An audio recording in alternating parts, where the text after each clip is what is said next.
안녕하십니까. 문학과 과학을 사랑하는 사람들 세상 사는 이야기입니다.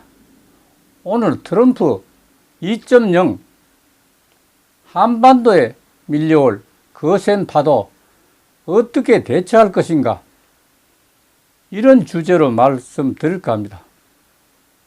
지금 트럼프가 거의 공화당 대통령 후보로 되어 있으니까 가능성도 매우 높다고 합니다. 2024년 7월 22일 오마이뉴스 강명구의 뉴욕 직설이라고 했습니다.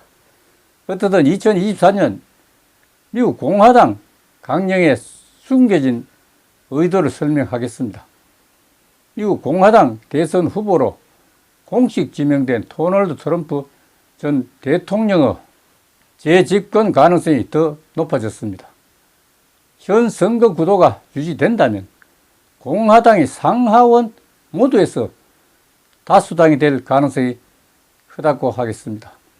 공화당이 트럼프 당으로 완전히 탈바꿈된 것을 고려하면 2기 정부는 트럼프에 의한, 트럼프를 위한 정부가 될 공산이 더욱 커졌습니다. 이에 따라 각국은 트럼프 2기 정부 대응책 마련에 분주합니다. 그렇다면 어떻게 대비해야만 할까? 먼저 트럼프 2기가 1기 정부와 어떻게 다른지 이해하는 것이 주요할 것입니다. 최근 발표된 공화당 정당 강령은 그 좋은 참고 자료가 될 것입니다. 이 강령은 트럼프가 추인한 새 지도부가 2016년 강령을 개정한 것으로 현재까지 트럼프가 승인한 유일한 문서이기도 합니다.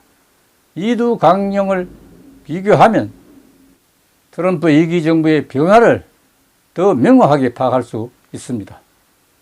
세 가지 요약하겠습니다. 첫째, 미국 우선주의의 진화입니다. 이번 강령에서 특히 눈에 띄는 점은 트럼프 주의가 더욱 강화된 것이란 사실입니다. 서문부터 트럼프를 미국 국민의 변함없는 챔피언이자 미국 정신을 다시 불태운 인물로 칭송하며 당의 중심에 두고 있습니다. 2016년 강령에서 한 번도 언급되지 않았던 트럼프가 이번에는 19차례나 언급되었습니다. 그만큼 비중이 커졌다는 뜻이 됩니다. 이는 공화당이 곧 트럼프이고 트럼프가 곧 공화당임을 선언한 것이라고 할 수 있겠습니다. 강령의 핵심 주제도 트럼프의 상징적 슬로건이 미국을 다시 위대하게 라고 했습니다.